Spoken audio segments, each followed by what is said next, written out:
I've had a bit of an interesting relationship with the game Life is Strange. I was 13 years old when it first came out on January 30th, 2015. At the time, I was making Let's Plays on my YouTube channel called Gaming Culster, and decided to play through the game on that channel. Because of the sporadic release of Life is Strange's chapters, completing a Let's Play of it took me until October of the same year, at which point I was now 14 years old.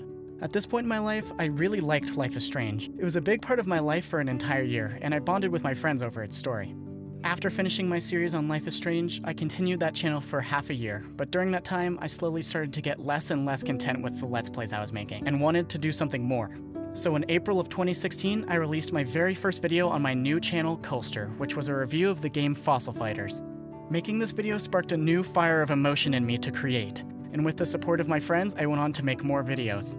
This time in my life is really important to me because during the time of creating these videos, I met amazing people, many of which have become close friends that I see having in my life for the rest of it. The third of the videos I created in this period of my life was a review of Life is Strange. While my views and feelings on the game hadn't changed much, I was much more critical of the game than I was beforehand, criticizing the ending for not fitting the gameplay that the rest of the game had. After this review, I made another video 2 months later, and then after one last video half a year later that I made with my friends, I stopped making videos. Past that point, it was a pretty long time until Life is Strange came into my life again. I grew up more, started high school, met new people, found new passions, and entered my first serious romantic relationship. This period of my life for me was full of ups and downs, mostly due to my at the time undiagnosed depression and anxiety. But for the most part, I would say that I was happy. And then, 2 years after my review of Life is Strange, in late 2017, my relationship with my girlfriend ended badly.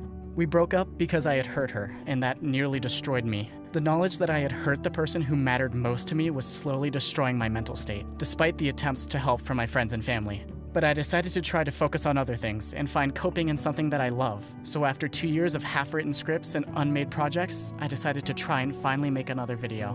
I wanted to make something analyzing art, since that's what all my favorite YouTubers did. So I thought about what pieces of art I had strong opinions on. It didn't take long for Life is Strange to crawl back into my mind, so I decided to start work on a video criticizing the end of Life is Strange.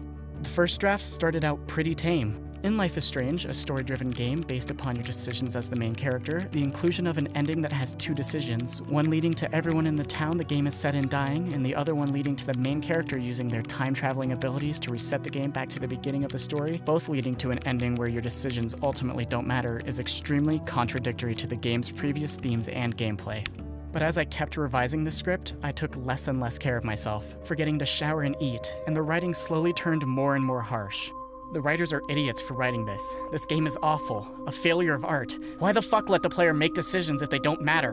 Why can't the player just control the story? Why can't I save everyone? Why can't I decide what happens? Why can't I change the past? And that's when I realized what was really happening. Life is Strange is a story about growing up. It's a story about a teenager who uses their supernatural powers to change the past into what they like, to make the world exactly what they want.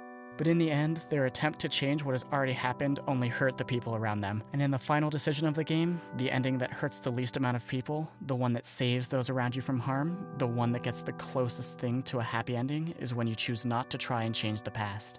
When you learn to instead move on. And that's why I hated the ending so much. That's why, despite it just being a video game, just a piece of fiction, I felt such a strong resentment towards Life is Strange at that point in my life. Because I didn't want to accept what it was saying. I didn't want to accept that I couldn't change what happened. I didn't want to accept that I had hurt the person who mattered to me more than anything else in the world. All I wanted was to undo my mistakes. I kept pushing and pushing to make things like I had never hurt her in the first place. But just like in Life is Strange, my inability to accept the past was doing nothing but hurting myself and those around me. Life is Strange was trying to tell me that I had to let go of the past. I had to accept what had happened and move on. I'm nowhere near done growing up, and honestly, I don't know if I'll ever be done growing up. And the idea that I still have so much more to learn and so many mistakes to make is terrifying. But I think I'll be okay, because I've realized that growing up means learning to live with my mistakes, and I think I'm finally learning how to live with myself.